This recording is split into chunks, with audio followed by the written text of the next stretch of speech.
Olá, bem-vindos e bem-vindas ao Whey Talks, videocast e podcast produzido pela Whey Carbon. Aqui é um grande prazer, a gente abriu a primeira temporada com vocês e nós vamos começar a segunda temporada com vocês. Então é um grande prazer tê-los aqui de novo. Essa segunda temporada recheada, muito tema diferente que a gente vai trazer, muito tema polêmico que a gente vai trazer, muitas dúvidas e perguntas que têm surgido durante os episódios a gente vai começar a trazer. A gente quer trazer cliente, a gente quer trazer outras pessoas também para estar aqui debatendo. Então vamos lá, que hoje o tema é quente. Estou aqui com Felipe. Prazer estar aqui de novo.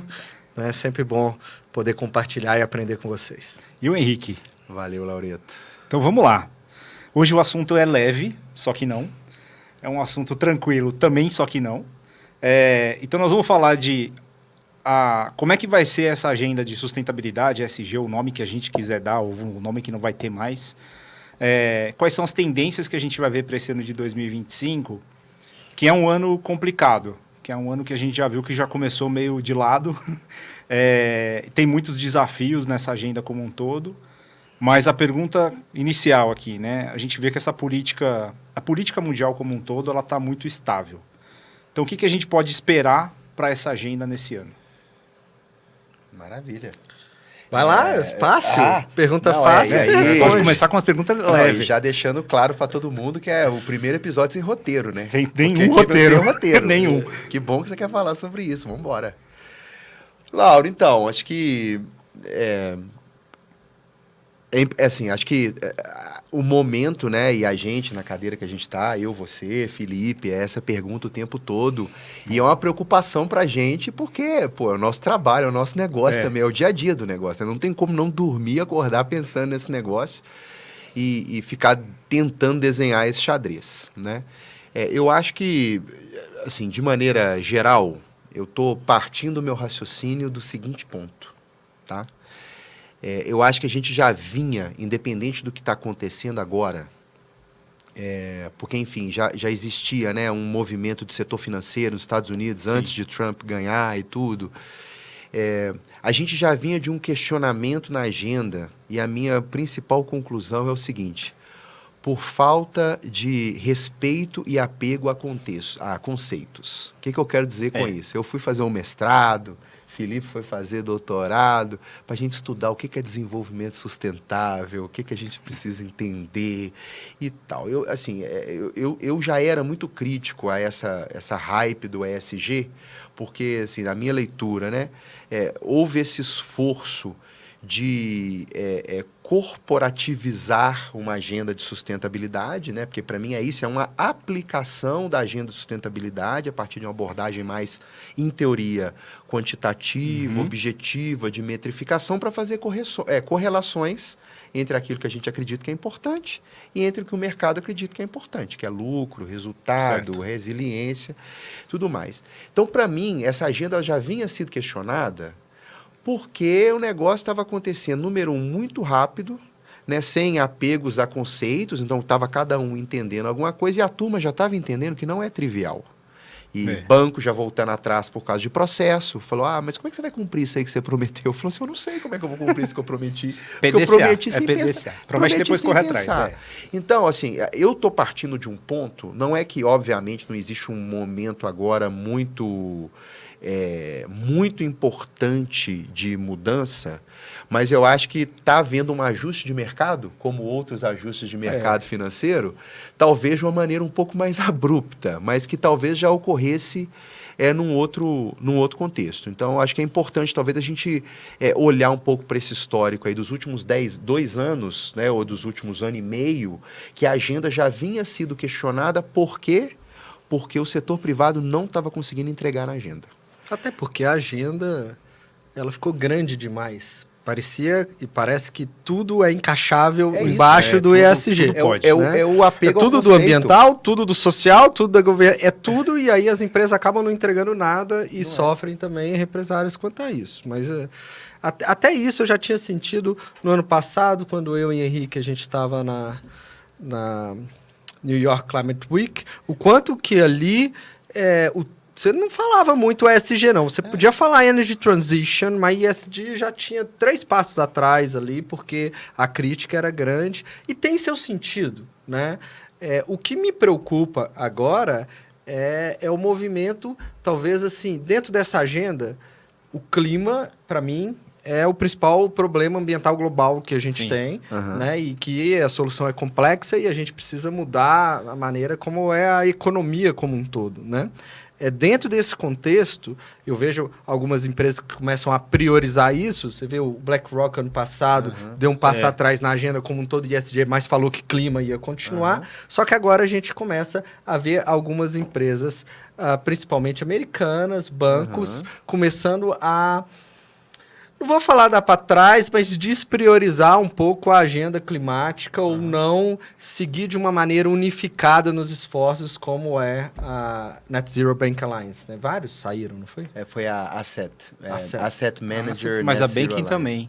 Mas não, perdeu, mas ela continua operacional. Acho que tem uma discussão hoje. Agora Net Zero Bank Alliance global ou europeia? Exato, essa é a discussão. Porque quem sobrou foram as instituições europeias, lembrando que várias das instituições europeias têm operações super relevantes nos Estados Unidos. Então ainda tem um parênteses aí a ser, saiu a ser discutido. Citi, Goldman Sachs, agora em janeiro. JP Morgan. As grandes foram. Então, o que é isso? Se as grandes saem de um compromisso desse, você repensa, porque elas estão fazendo o fluxo do dinheiro, então a pressão que elas fazem para onde o dinheiro está indo também passa a ser diferente. Né? Eu acho que talvez o que acontece agora, porque vamos lá, um cenário sem esse movimento político-econômico, né? Nem vou falar que é geopolítico, não, que é esse posicionamento de um discurso que vem contra a agenda, que questiona a agenda. É o que eu disse, eu acho que já vinha acontecendo, agora ele deu uma acelerada. Então isso dá margem para mais vocalização, né? Muita empresa de fato se posicionando. Você vê que o setor de óleo e gás todo falando, eu vou produzir óleo e gás, como se eles já não produzissem óleo e gás. Isso aí. Então, assim, acho que agora a galera... fica legitimado. Fica legitimado. Pelo Trump. Existe uma legitimação. Acho que essa é a palavra-chave. Mas, de toda forma, se a gente for voltar até numa perspectiva assim, um pouco mais teórica, né? Como é que essa agenda surge dentro do setor privado? É aquela famosa discussão. A minha responsabilidade como gestor é entregar resultado para o meu acionista. É a tal da responsabilidade fiduciária. Né? Estamos todos acostumados com esse conceito. E aí a conversa começa, lá na década de 80, para falar o quê? Mas é do meu interesse como acionista você investir na agenda XPTO? E a gente nota que essa agenda ela se consolidou num primeiro momento muito baseada em risco, né? Porque você tem um derramamento de petróleo no Golfo do México, que quase, não vou falar quase quebrou não, mas abala as estruturas de uma empresa que tem, né, muita capacidade de caixa. Então, acho que a agenda ela vai tomando esse formato normal, mais regulatório, mais de compliance, e evolui para uma agenda de risco, que é onde a agenda de clima entra no final das contas. Né? Uma agenda de risco importante. O que a gente observou no passado, que talvez agora também caia, é uma agenda mais de oportunidade. Né? Existem oportunidades de negócio, eu posso aumentar o resultado para o meu acionista a partir de investimentos ambientais, sociais, e aí o que eu acho que estava todo mundo tentando achar esse espaço, que não é um espaço trivial, para algumas empresas, cases super interessantes, mas algumas empresas que talvez falando, cara, eu tentei, e talvez elas não assumissem tão descaradamente de eu tentei e eu falhei. Talvez agora que está legitimando é falar o seguinte, cara, quer saber? Assim, sei lá, olha um ROI de petróleo versus um ROI de renovável. Nem precisa pegar o ROI. Se a gente pegar exemplo de muita empresa que emitiu SLB, ou título de dívida atrelado com meta ESG, era isso, assim, muitas dessas empresas estão tomando um step up, porque não estão conseguindo bater essas metas. Não entrega. Porque não entrega, entendeu? É isso, assim, fica meio etéreo. Como é que eu vou prometer uma meta? É complexo, não é uma coisa simples de se fazer, mas fica nesse limbo às vezes. Mas é aquele negócio, né? Não entrega porque não faz o investimento na escala e aí... Ou não faz o planejamento. Não planeja. Uma certa ingenuidade. Assim, convenhamos. O que a gente viu de empresa também assumindo meta... Nossa, muito. No gogó, porque é uma meta de longo prazo, ser net zero em 2050. 2050 já passou 10 presidentes nessa empresa aqui, eu vou assumir essa meta e ver segue o barco. E segue o barco. E agora, querendo ou não, na minha visão, com o advento cada vez mais forte de uma extrema-direita e de olhar mais para o nacional do que para o global, essa agenda começa a ficar mais assim, não, deixa eu fazer o meu, deixa eu fazer o lucro, deixa eu gerar mais Milton Friedman, deixa eu gerar lucro para o acionista, e essa agenda fica secundária. Coisa que estava como primária. Você vê, por exemplo, o quanto que a BP tinha mudado a estratégia para virar uma empresa de energia. E agora, bem recente, falou que não. Ó, vamos fazer um cavalinho de pau aqui, focar petróleo, receita, lucro. Entendeu? Então, assim, as coisas realmente elas estão mudando. Mas, na minha visão, né, eu e o Henrique estamos quase 20 anos nessa agenda específica do carbono. Uma utopia achar que a agenda é sempre crescente. Ela tem seus altos e baixos. Ela é linear, né? E ela não é linear. Ela, como me lembrou o Lucas do nosso conselho, vai fazer assim, mas depois vai chegar lá, porque precisa chegar lá como mundo. Mas é complexo. Né? É de se esperar. Quando se fala assim, nossa, são grandes retrocessos, muitas vezes não fala das oportunidades, a gente aqui vai falar um pouco das oportunidades também. Quando fala, tá muito ruim, calma lá. O tema está sendo discutido nos maiores fóruns globais sobre... A gente está aqui falando do impacto dos Estados Unidos, o que a Europa está fazendo, a lei do Brasil. Então, assim... O tema está muito maior, a população está muito mais informada, a mídia está muito mais informada. Isso. Não é algo que assim, a gente tem que... claro, a gente tem que se preparar, se preocupar, as empresas estarem atentas, a gente está muito atento ao mercado, mas é uma agenda que sempre vai ter riscos e oportunidades altos e baixos. Mas essa é a agenda que a gente vive nos últimos 20 anos. Quem trabalha com essa área... assim, não tem um profissional nessa área que não seja resiliente, porque não tem como. Preço do carbono. Alguém fala sobre maravilhoso aí. Não, preço de carbono é horrível, 3, 4 dólares, às vezes $1. Então eu falei, eu já comprei a 25 centavos, já vendi a 26 euros. Então, entendeu? Assim, faz parte também. São coisas novas, são mercados novos, são... políticas novas que têm seu time de absorção. Mas acho que a diferença agora, cara, que é um ajuste que vem de uma expectativa dessa agenda ser integrada no setor privado muito alta. É diferente, que eu acho que historicamente, assim, para cima ou para baixo, a tendência também era sempre assim, não vai andar tão rápido, mas era mais uma sensação que as coisas... Passinho por passinho. Passinho por passinho. Cara, a agenda não é essa, né? A agenda não é reporting. Qual que é a agenda? Precisamos falar de outra coisa. Né? Então, assim, como é que a gente vai integrando essa agenda dentro do setor privado? Então, a gente estava num lugar que era assim, agora vai.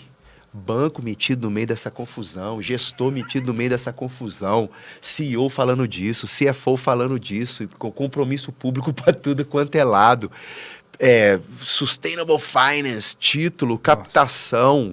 Pô, tava tudo, tava aquele cenário assim, agora vai, né? Acho que era...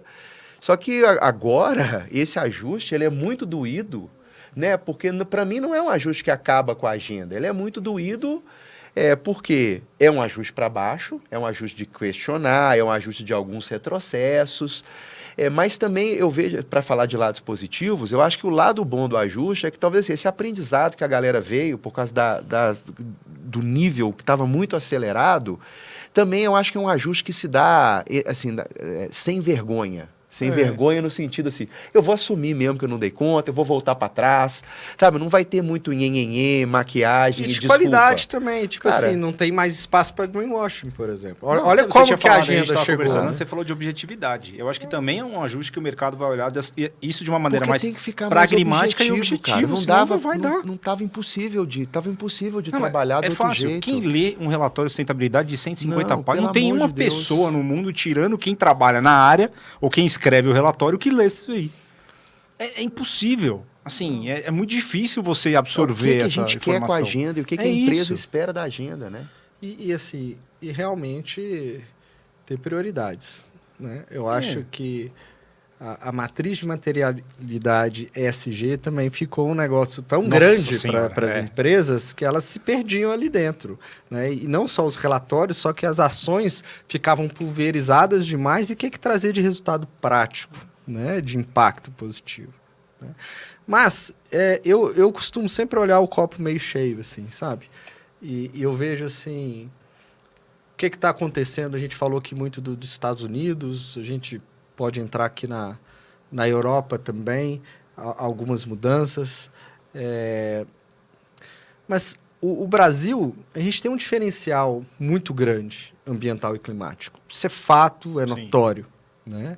A gente tem uma COP vindo aqui também, e que a gente está buscando um posicionamento estratégico e político também. Enquanto o mundo aparece em alguns retrocessos, a agenda aqui, o governo brasileiro influenciando no BRICS para que tenham novas NDCs e ande com a agenda climática também, e ande com a agenda florestal e etc. Então, já tem esse lado aqui, Brasil. E outro ponto também, quando esses grandes concentradores de fluxo de capital, como os Estados Unidos e a Europa, começam a questionar, por exemplo, o Sustainable Finance, tá? Isso, será que não abre portas para aquele investidor que ainda quer fazer lá, ter um fluxo de dinheiro e vir para um país que é notoriamente reconhecido por uma produção limpa? Então, será que nesse momento não pode, se a gente souber surfar uma onda, se diferenciar ainda mais como atração de investimento para produção de baixo carbono, para produção limpa e etc? Então, assim, por que eu falo isso? Veja como foi no governo anterior do Trump. Mesma coisa, primeiro dia falou que ia sair do Acordo de Paris, tá certo, demorava 4 anos para sair, agora é 1 ano, né? 1 ano, 12 meses. 12 meses, vai sair mesmo, vai parar de fazer parte ali das negociações, mas a gente viu um tanto de empresa nos Estados Unidos, a gente viu um tanto de governo estadual nos Estados Unidos falando, não, aí faz ações ainda mais fortes para meio que equilibrar esse diálogo, né? E eu tô vendo isso já acontecendo também. Enquanto a gente discute muito as big techs aqui, com um apoio ali nos Estados Unidos, em frentes como diversidade e etc. e tal. Cara, o conselho da Apple falou, não, nós vamos seguir à risca o que a gente estava, porque a nossa visão é de longo prazo. É isso aí. Né? Então, assim, eu acho que é o momento também das empresas se diferenciarem. Só que não vai ser fazendo qualquer coisa. Vai ter que saber fazer e fazer bem feito. Não tem espaço para greenwash, não tem espaço para soltar uma meta sem saber como que você vai chegar lá. E tudo bem falar que, cara, eu não sei, eu vou dar um passinho de cada vez, mas fazer coisas com consistência. Você escreveu um artigo para o Mundo recente. Foi. Né? A gente coloca aqui para o pessoal acompanhar. Queria que você comentasse um pouquinho dessa parte do impacto, né, dos Estados Unidos saindo do Acordo de Paris. Enfim, foi um pouco do que você trouxe na reflexão ali do... Assim, me fizeram essa provocação aí. Minha bola de cristal, pelo visto, ela funciona. O pessoal faz essas perguntas. E assim, acho que tem um ponto muito objetivo, que eu acho que isso é indiscutível, né? Essa semana mesmo eu estava em Brasília... num evento específico sobre financiamento para adaptação. Então, assim, é indiscutível que a agenda de financiamento toma um baque muito forte pela relevância norte-americana num contexto que já falta dinheiro. Quer dizer, então você já tem um contexto que você está tentando arrastar ali e aumentar os compromissos de disponibilidade de recursos, aí você tem uma parte importante se retirando. No ano passado foi o país que mais forneceu dinheiro dentro da convenção. Então, assim, não deixa de ser um impacto importante. Agora também, eu gosto de olhar, igual o Felipe falou, o lado meio cheio do copo. Isso pode ser uma oportunidade, não só para uma mobilização subnacional, de estados ou do setor privado. Que já tem indicativo do que já tem indicativo, lá, já aconteceu, né? A fundação lá, a filantropia da Bloomberg já falou, os custos de operação da UNFCCC que cabe aos Estados Unidos, a gente vai cobrir, para também a instituição não ficar com um problema de caixa. Mas os BRICS, né, a China principalmente, ela sempre se posicionou como um ator de contribuição voluntária. Então, isso abre espaço. Será que algumas contribuições voluntárias não podem, às vezes, passar a ser uma contribuição compulsória, né? Ou essa turma, enfim, eventualmente se dispor? Acho que isso é um ponto importante. Acho que financiamento, sim, um retrocesso, ali não tem muito o que falar. Um segundo desdobramento foi isso que já foi falado aqui 1000 vezes, que a gente já vê acontecendo. Baku, já antes de Trump ganhar, a gente já estava tendo esse cheiro, que é um dessa legitimidade de um discurso pró-combustíveis fósseis, a legitimidade de um discurso para questionar algumas coisas que já deveriam ter sido superadas e resolvidas. Então, a Arábia Saudita, com uma posição muito forte, defendendo a manutenção de um texto, para não falar de phase-out de fósseis. É o COPEP, né? É o phase-down. É o phase-down, não phase-out. E assim, isso vai legitimando, quer dizer... E talvez o Milei já falou que vai se retirar do acordo. Então, isso vai legitimando também outras posições que também não são só essas posições de... eu vou falar isso aqui que eu quero falar, né? Que não podemos... Agora eu posso. Então, agora eu posso. Mas também, às vezes, é um movimento desse de saída, de redução de compromisso. A gente não viu isso ainda acontecer, mas eu acho que é factual. E o terceiro ponto, cara, que eu acho talvez o mais interessante, é o paradoxo da mudança do clima para mim, é o impacto que isso pode ter no processo de diplomacia climática. Né? No seguinte sentido, que impacto isso tem para qualquer cooperação de longo prazo com os Estados Unidos da agora para frente? Quer dizer, olha só, o Ocidente inteiro que tem um histórico de cooperação, a gente está vendo isso agora no conflito da Ucrânia, né? Mas isso é exatamente a mesma coisa. Pô, a gente estava junto até aqui e de repente você mudou de ideia completamente, está fora e a gente que se exploda. Então, acho que tem assim, isso gera uma crise de confiança que pode implicar num rearranjo de cooperações, sabe, num rearranjo de compromissos. Primeiro governo Trump, qual foi a resposta da Europa? Não, minha meta agora é 20% ou 30% maior, não sei o que eles fizeram. Esse foi. Então, assim, a gente pode ver um rearranjo desse, né? Pode ver uma instrumentalização maior do CBAM para também fazer essas barreiras tarifárias. A gente pode ver o fortalecimento de algumas políticas locais. Assim, né?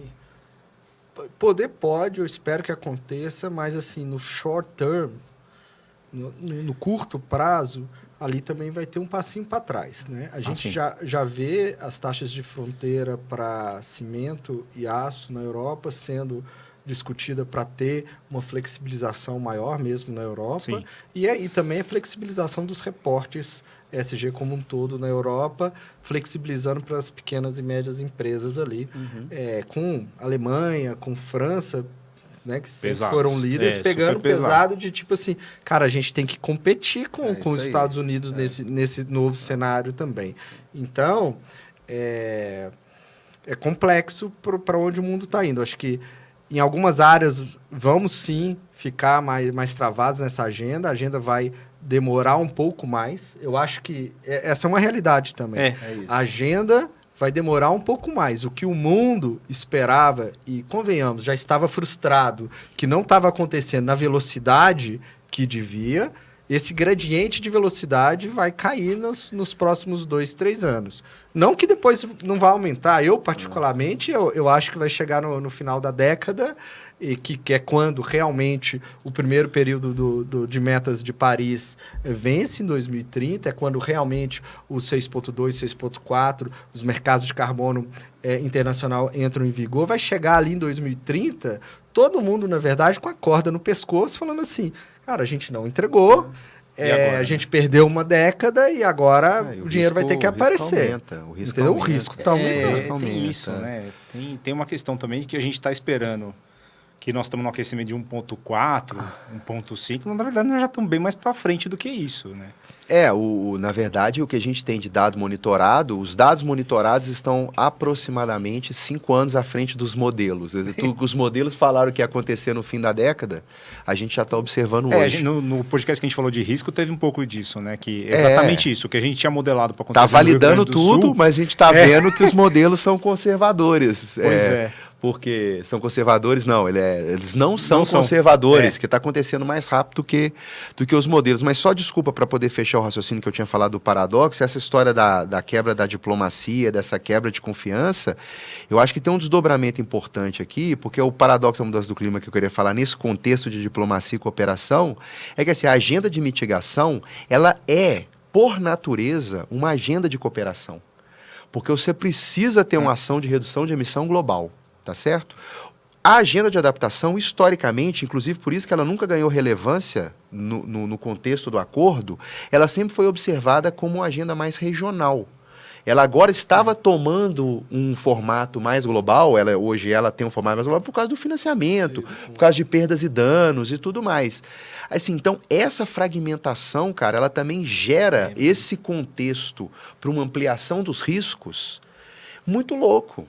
Porque, assim, se você não tem um contexto de cooperação para endereçar o problema na origem, que é a agenda de mitigação, e se você deixa cada um por si para lidar com os desdobramentos do impacto em escala local e regional, com a heterogeneidade de capacidades, de habilidades para se adaptar, você cria um contexto muito louco. Nossa. Então, voltando, para mim, se eu fosse um executivo de uma grande empresa, a agenda de clima, na verdade, ela fica mais importante e não menos importante.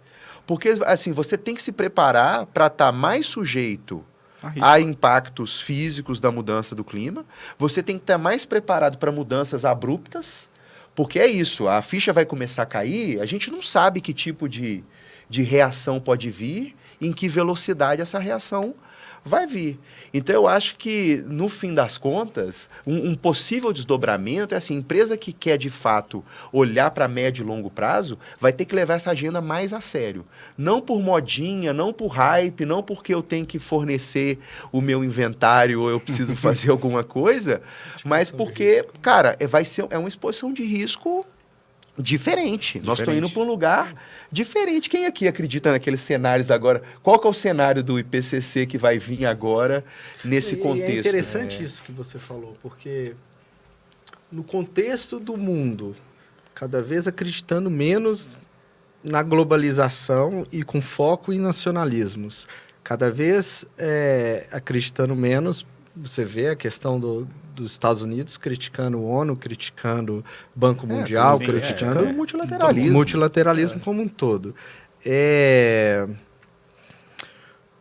Talvez o outro lado da balança para equilibrar vai vir justamente das grandes empresas globais, porque elas não têm opção. Ou ela leva a sério o tema, porque vai afetar ela em diversas geografias, com ou sem apoio de governos, aquilo vai afetar o negócio dela. Né? E quando você coloca aí uma mídia mais crítica e uma geração muito mais educada sobre o tema e que cobra em outro nível, eu acho que assim, não é que o tema vai perder força absurda, vai talvez desacelerar um pouco. Sim. E não é só por questão da política americana também, não.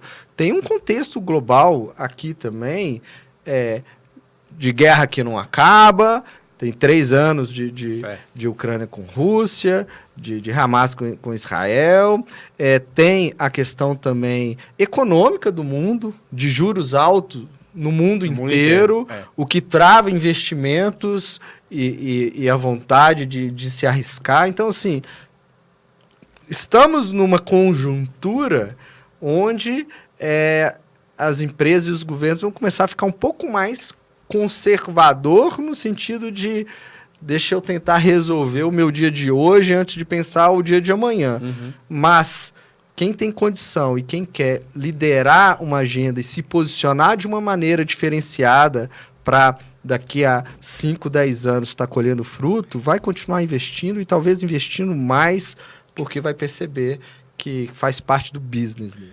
Bom, gente, vamos lá. Só para a gente organizar aqui, nosso papo está muito longo, então a gente vai cortar esse episódio em alguns blocos. Acompanhe a gente nos próximos.